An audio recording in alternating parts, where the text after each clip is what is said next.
Okay, so this is creating and growing and using a kefir culture. So I had kefir grains, which I will show you in a little bit, that I placed in this jar, and then I added milk to it.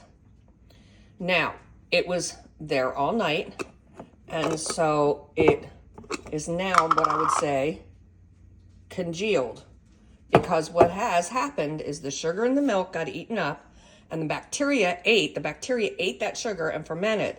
So now it's excellent filled with probiotics. So what you do is you get yourself, this is I started pouring a little in and I forgot. This is my strainer, and then I use this to kind of put it through the strainer. And so what you do is you pour this in and you strain it so that the kefir grains are left, and then you can reuse those grains. So what I'm doing is slowly putting it all through. Now this sieve is really a fine mesh. However, it works well for me. Some people might, say, oh, I'd rather go quicker, but I don't know. It just keeps, I get all of it out, but then I keep my grains really well. Now, right now, I'm doing this one-handed. I have the light over my back. Most of it went through.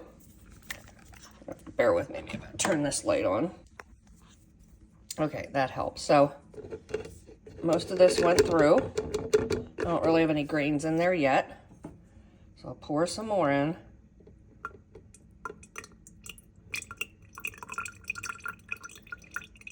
And my goal is to get 8 ounces in here, so I create enough every day so I can get 8 ounces to make my kefir shake in the morning. So get this to go down by helping it go through the mesh sieve.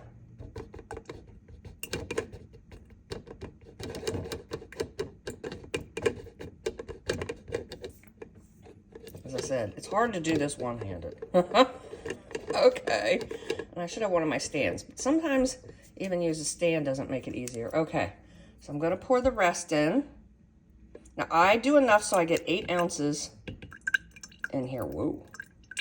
Still some left in there. And that way every morning I have a kefir shake. And I will show you I'm very careful with what I add in it. Usually I do a half a banana, and I either do strawberries or blueberries. You could do raspberries, anything like that. I don't like a lot of crunchies. And then I also add a 1/4 cup of okra, frozen chopped okra. That's another excellent healing for the stomach. It's such a great healing property. This is early morning, so my sinuses are being stupid. Okay, I'm going to pour the rest in. Okay, now, finish getting all this down in here, and I want to show you the kefir grains that are in here.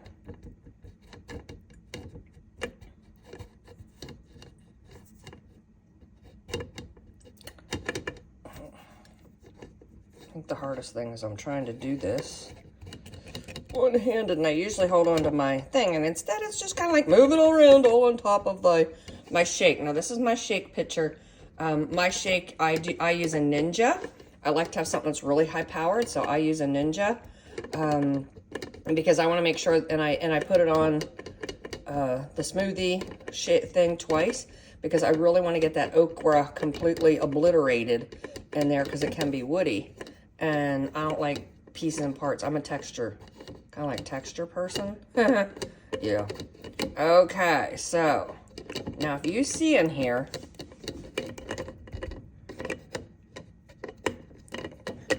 see I'm pushing all the stuff through, the regular liquidy stuff, and then notice those, see those? Those are kefir grains. See that? Yeah. And what they're doing is I'm going to put them in another jar. Now, believe it or not, these are kimchi jars, but they're ball jars. So I collect them. Now, always make sure you have a plastic lid. You never let metal get to be a part of this. So get yourself, these are actually ball lids, and they're plastic. So what I do is I take these grains, into my new clean jar. I kind of like go back and forth. I might use this jar for 2 days.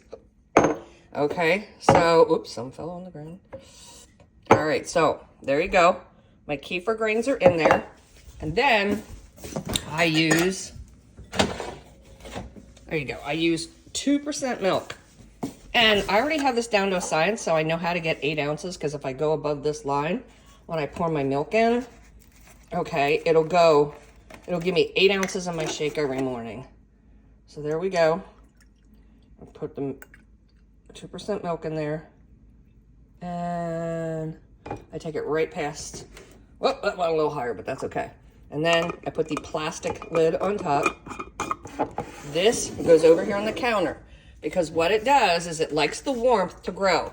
If you want to slow it, like you're going away or something like that, you go ahead and put it in the refrigerator. If you have extra kefir grains, you can take them and put them in a baggie and stick them in the freezer and hand them off to someone else. Or if you accidentally, like me, oops, put the kefir in the container and didn't realize it, yeah.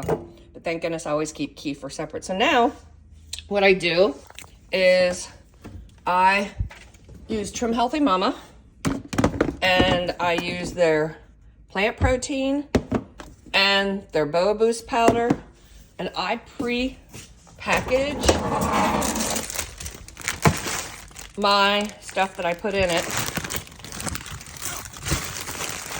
So as I said, I use a half a banana. So in there's half a banana, blueberries, and there's the okra. So I'll put that in the package, and I'll put 3 tablespoons of this.